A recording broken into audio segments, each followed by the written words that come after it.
Are you an Alice? Are you or anyone in your friend or family group an Alice? If you're a Gen Xer like the majority of our panel tonight, the name Alice probably reminds you of the author of The Color Purple or early 80s television sitcom starring Linda Lavin. Ironically enough, the term Alice has a lot more to do with the central character of the fictional Mel's Diner waitress and her co-workers than you think. Alice is an acronym for asset limited, income constrained, and employed. People and families that live in poverty, yet because they maintain some level of full-time employment, they don't qualify for government assistance. To give you some statistics on this sadly rising trend, of the 920 million households in the US in the year 2021, 13% earned below the federal poverty level. 29% were Alice in households that earned above the federal poverty level, but not enough to afford the basics in the communities where they live. I wanted to start off with you, Bert. A lot of your work has to do with the working poor as you come from a situation like the one we're discussing today. As we approach the 2024 presidential election, if there's one issue that has arisen in any sort of political discourse, it is the urban blight of drug addicted homeless and attempting to tie that to rising property crime rates. Why do you feel this very large section of Americans don't get discussed?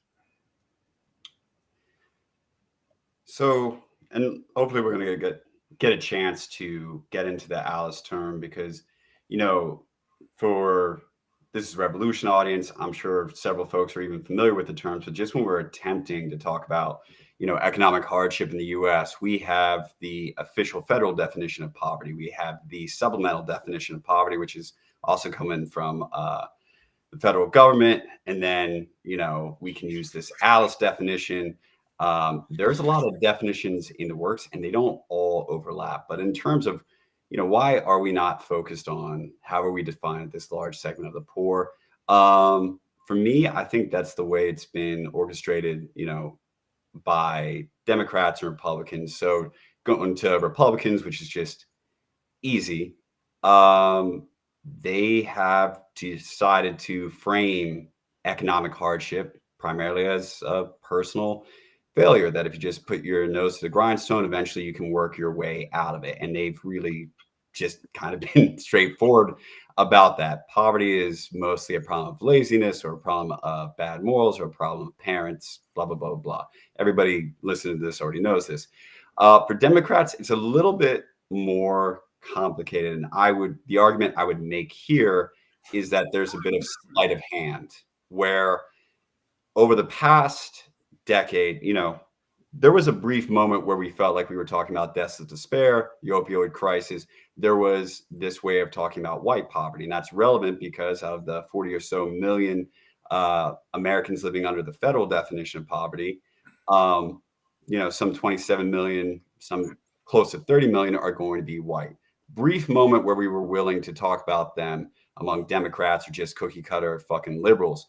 That turned very quickly, especially with Trump. All of those folks being deplorables, they were pushed off to the side. Okay, well, that still leaves us with the black and brown poor folk. Very specific things happened with the whole racial discourse, and this is the sleight of hand part.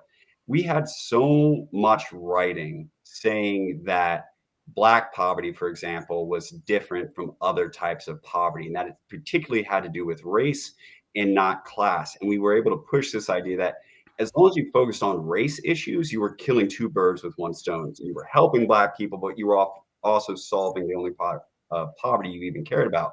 And so all of us have been subject to whatever Democrat or liberal making the same speech where they say, you know, I care about people, you know, who are marginalized because of race, gender, sexual orientation. Then normally poverty comes at the end, and poverty's been stripped away of like any feature other than just pores out there.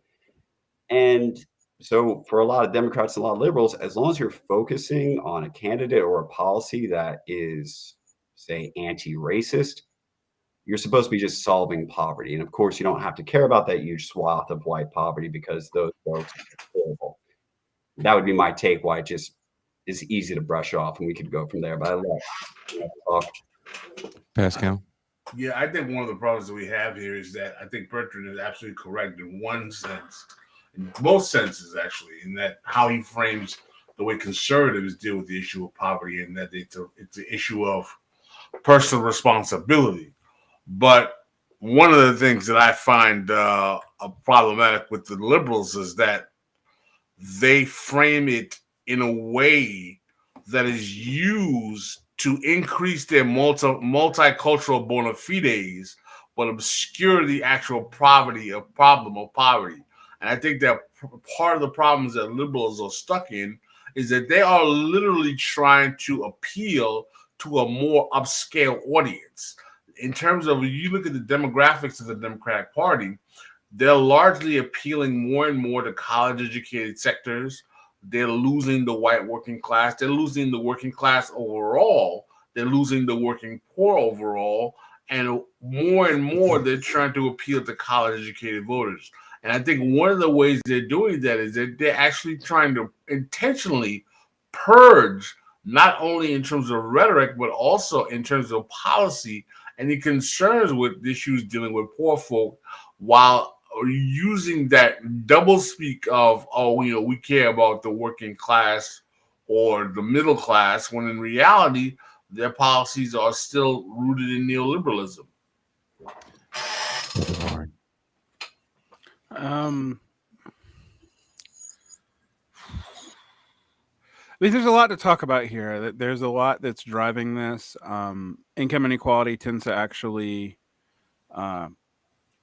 slightly increase under Democrats, although the Democrats these days are advertising that the economy does better than them under their tutelage in recent studies, mostly because they're more willing to give out patronage, direct patronage as opposed to indirect patronage through tax cuts.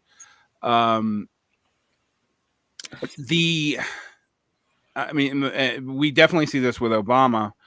You know, I would say that Democrats are also engaged in the same kind of neoliberal shenanigans, with the idea that we need to be very clear what neoliberalism is, which is public-private partnerships that do not benefit the majority of the population. So as opposed to Fordist public-private partnerships where the working class was at least at the table in negotiations through union arbitrage, you know, after the 1970s, it's not true.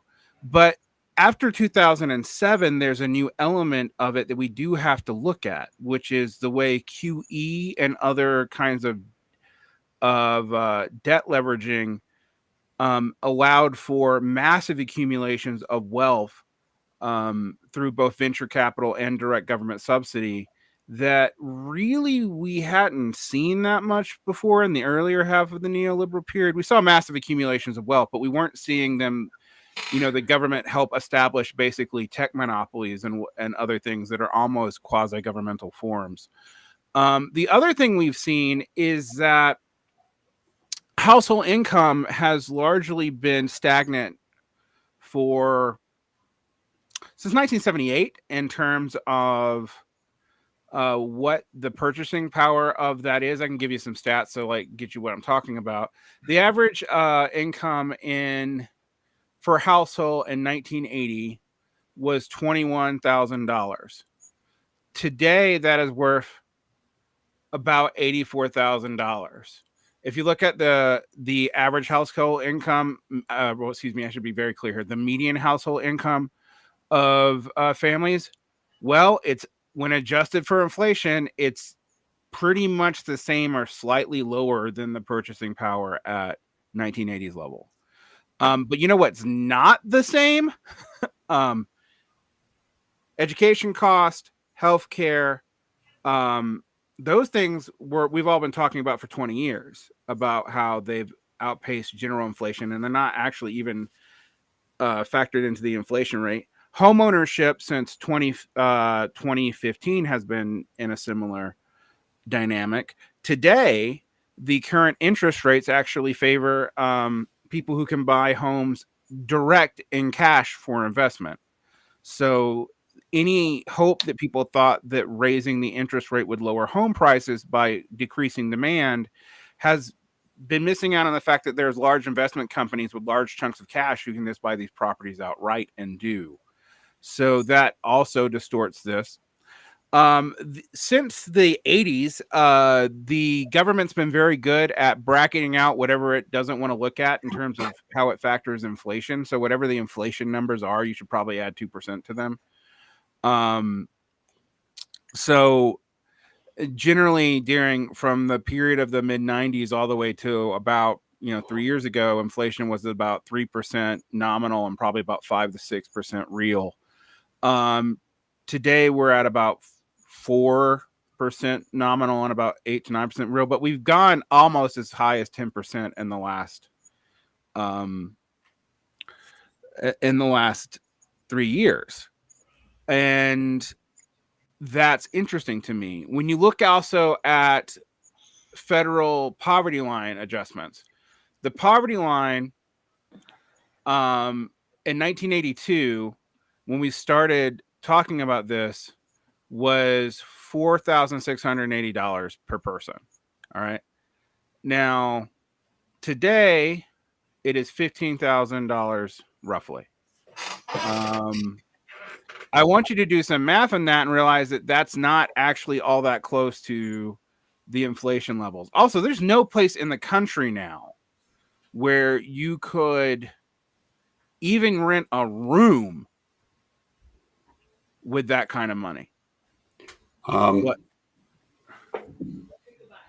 Did you want to add something, Bert?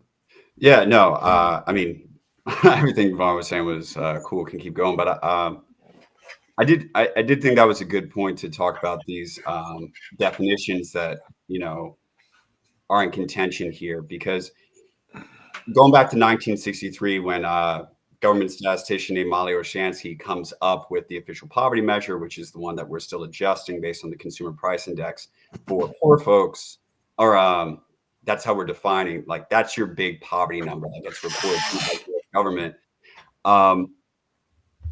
She faced this push, this general pushback that most Americans are familiar with, which is nobody really wants to agree on how much money is enough money. No one, for example, ever wants to say when they've made it and they are officially rich. Everyone resists saying they have enough to be rich.